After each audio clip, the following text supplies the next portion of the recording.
在3、4天前，我看了报纸的头条新闻，这么大的一个大标题，头版头。终于现在政府注意到这件事情，因为台湾的医疗快要被掏空，所以现在这种一日医疗、不住院医疗，慢慢就形成一种风气。我们的健保已经损失这么多，现在已经支撑不下去了。好了，保险业还在那边插一咖，你不住院我就不给付，不见得每一个病人都很想住院哦。很多病人很希望今天治疗完之后马上回家，在家看电视、洗澡、吃饭都跟家人在一起。以后这个一日医疗，这对台湾所有的医疗制度来讲，我觉得是一个正面的事情。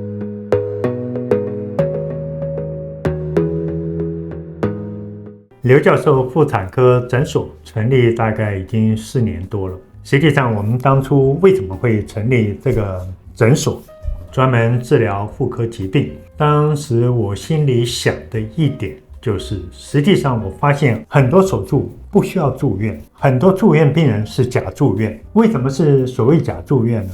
有的病人进来做完手术之后，实际上他可以当天回家，或者说最多住院1天就回家，但是大部分选择希望住院，因为在住院期间，医生护士会来嘘寒问暖，虽然他可能在医院待到并没有实质上的太大的帮忙。所以为什么很多手术明明可以用门诊手术解决的，为什么这么多病人会希望住院？有很多理由。第一个，他住院吃饭睡觉都不需要花钱，都是健保给付，因为完全是等于是在占健保的便宜嘛。可是我当初我在国外进修过一段时间，我发现在国外很多这种病人他是不需要住院的，他就是一个门诊手术，做完手术你可能就可以回家。那你可能刚回去以后，你可能不能做一些很出众的工作，但是实际上对你生活的自己照顾自己的能力是绝对有的。所以很多大医院甚至我当时在 Harvard 他们底下很有名的几个医院，他们是手术完就让你回去，他不给你住院的这种服务，就是你根本不需要住院。那如果你可能住在远地方，你可能去住一个旅馆，以我们台湾人的心态，我要住旅馆要花钱，我住在医院健保有给付，我干嘛要花这个钱？这个问题就来了。在3-4天前，我看了报纸的头条新闻，我有很大的感触。终于现在政府注意到这件事情，为什么呢？因为台湾的医疗快要被掏空了。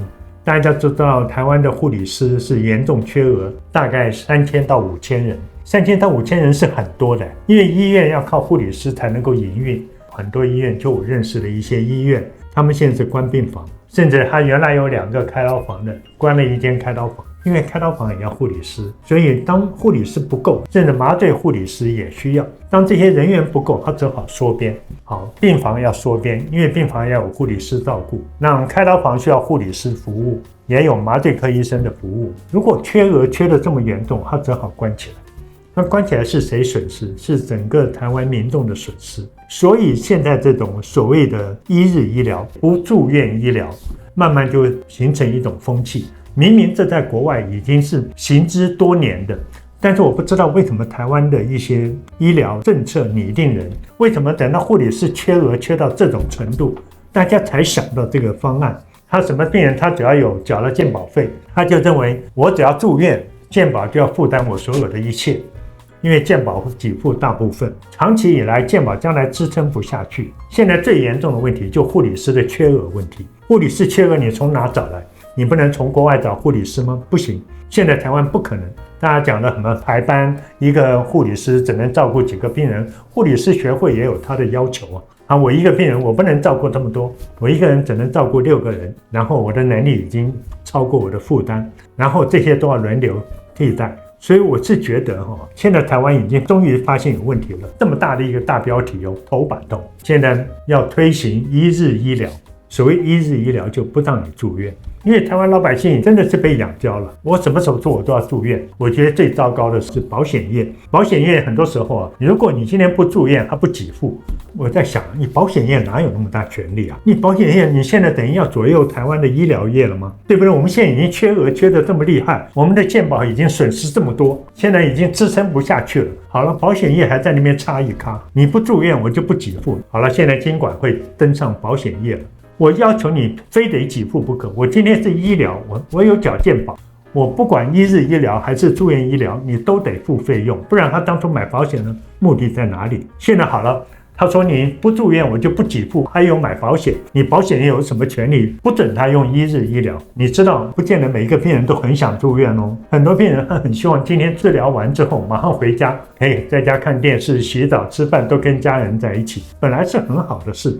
以后这个一日医疗，这对台湾所有的医疗制度来讲，我觉得是一个正面的事情。还有对护理师来讲，护理师现在缺额，你到哪里去补充？照你过去的惯例，每个病人都跑来住院，然后来消耗健保。所以我觉得，如果对台湾的整个医疗来讲，最正面的就是所谓这个一日医疗，当天做完手术，手术完之后回家，这个就可以解决问题。我说实话，好多病都可以这样做，我都不知道为什么从前都没有这样做。我当初最早以前要做这件事情的理由是，我觉得我看了好多病人根本不需要住院的，为什么要住院？如果你今天没有病床，那病人可能要等很久。就我们要回到像美国他们这个样子，就是你不需要住院的，我不准你住院。很多病人当天做完手术，我请你回家，你不需要在这边消耗医疗啊。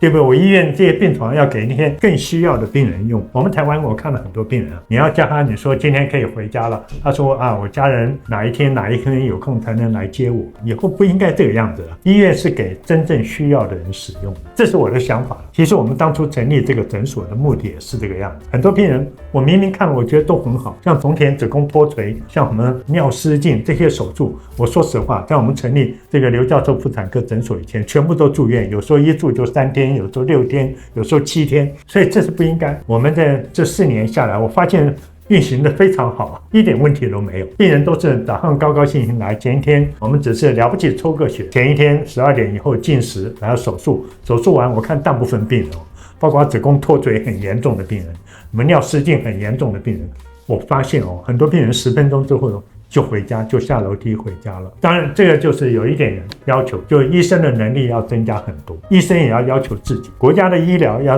继续往下走，医生也要求自己，你要有这个能力，你要有这个能力，在一日医疗以后让病人享受到跟住院医疗一模一样的那种福利，那种享受，这是我的感想。